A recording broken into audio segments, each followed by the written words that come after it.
Hello friends, welcome to the Shukla classes. आज हम जानेंगे top 6 algorithm and data structure जो कि हर एक प्रोग्रामर और सॉफ्टवेयर इंजीनियर को जानना बहुत जरूरी है।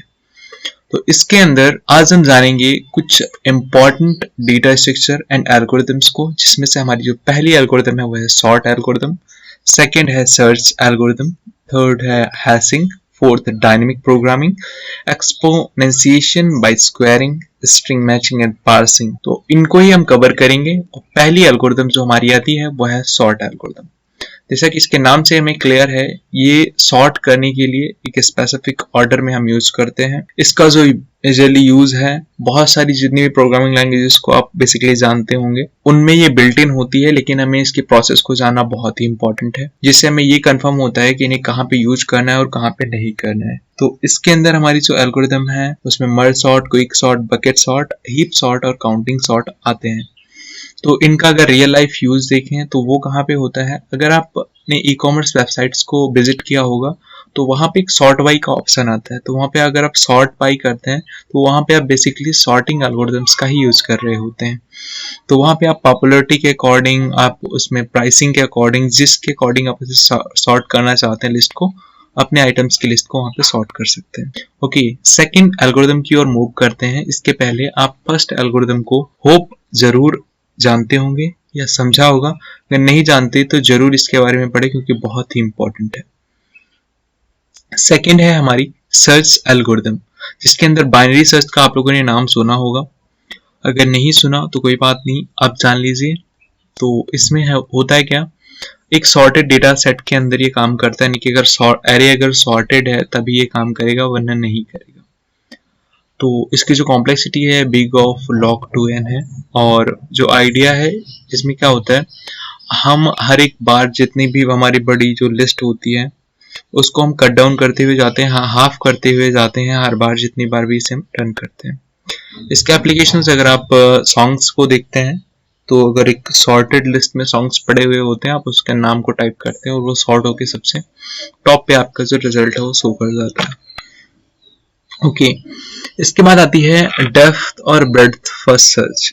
ये एक ग्राफ डेटा स्ट्रक्चर है जो कि सर्चिंग के लिए ही यूज किया जाता है बेसिकली। तो इसमें क्या होता है, ये जैसे कि इसके नाम में क्लियर है, ये पहले डेप्थ पे जाता है और दूसरा वाला पहले ब्रेड्थ पे जाता है। तो इस एनिमेशन में आप इस चीज को समझ सकते हैं। डेप्थ फर्स्ट सर्च में क्या होता है, वो पहले डेप्थ पर जाता है, यानी कि लास्ट एलिमेंट तक विजिट करता है, उसके बाद वो ब्रेड्थ पे फोकस करता है। जबकि बीएफएस के अंदर वो पहले जो है ब्रेड्थ को कवर करते हुए फिर डेप्थ पे जाता है। तो इन सब के अपने अपने एप्लीकेशंस हैं। इनका सर्च इंजन्स के अंदर जैसे कि आप यूज करते हैं गूगल को, तो वहां पे वो वेब क्राउलिंग के लिए भी यूज करते हैं डीएफएस और बीएफएस को। आर्टिफिशियल इंटेलिजेंस के अंदर बॉट्स को बिल्ड करने के लिए, इंस्टेंसेस को और चेस बोर्ड को बिल्ड करने के लिए भी यूज करते हैं। किसी भी चीज का शॉर्टेस्ट पाथ अगर फाइंड आउट करना है, जैसे गूगल मैप भी इसका यूज करता है। अगर आपने एक सिटी से दूसरे सिटी को डाला और उसके बीच में एक शॉर्टेस्ट पाथ को फाइंड आउट करना है, तो वो डीएफएस और बीएफएस का यूज करता है। ओके, तो होप आपने इसके रियल लाइफ एप्लीकेशंस को समझा। इसके बाद हमारी नेक्स्ट जो एल्गोरिदम है वो है हैशिंग। तो हैश जो है वो करंटली बहुत ज्यादा यूज होने वाली टेक्निक है। तो ये पहले क्या करता है, ये की और आईडीज को जो है अप्रोप्रिएटली फाइंड करने की कोशिश करता है, या हम कहते हैं कि हम इस एक्सेस करता है डेटा को इसके इंडेक्स के द्वारा। तो पहले क्या होता था कि हम सॉर्टिंग और बाइनरी सर्च का यूज करते थे इस काम को करने के लिए, यानी कि डेटा को इंडेक्स के थ्रू सर्च करने के लिए, फाइंड करने के लिए।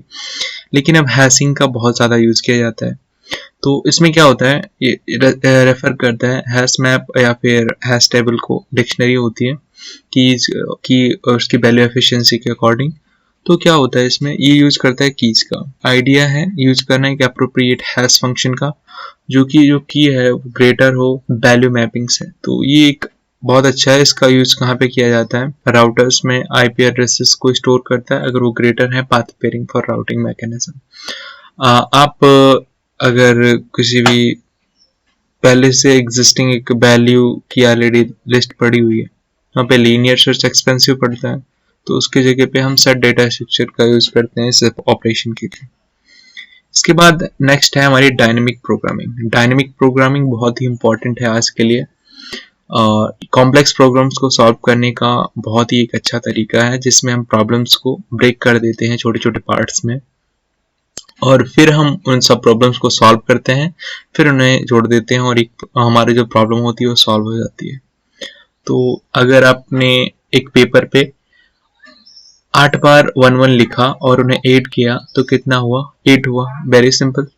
लेकिन अगर मैं उसके जस्ट बाद आपसे कहता हूं कि +1 और करते हैं उसमें, तो कितना आएगा? इमीडिएटली आप जवाब देंगे 9। क्यों? क्योंकि आपको पहले से पता है, आपको उसे काउंट करने की जरूरत नहीं है कि वो 8 एलिमेंट्स हैं, क्योंकि आपने से पहले कि 8 वाला जो नंबर है वो हमने रिजल्ट के अंदर स्टोर कर लिया है। 1 करते ही उसमें 9 हो गया, तो इमीडिएटली आपने इस चीज का जवाब दे दिया। तो हम इसमें क्या करते हैं, जो पुराना रिजल्ट है उसे स्टोर करके रखते हैं और उसके थ्रू जो हमारा टाइम होता है वो सेव हो जाता है। नेक्स्ट पे जैसे जाते हैं हमें इमीडिएट आंसर मिल जाता है।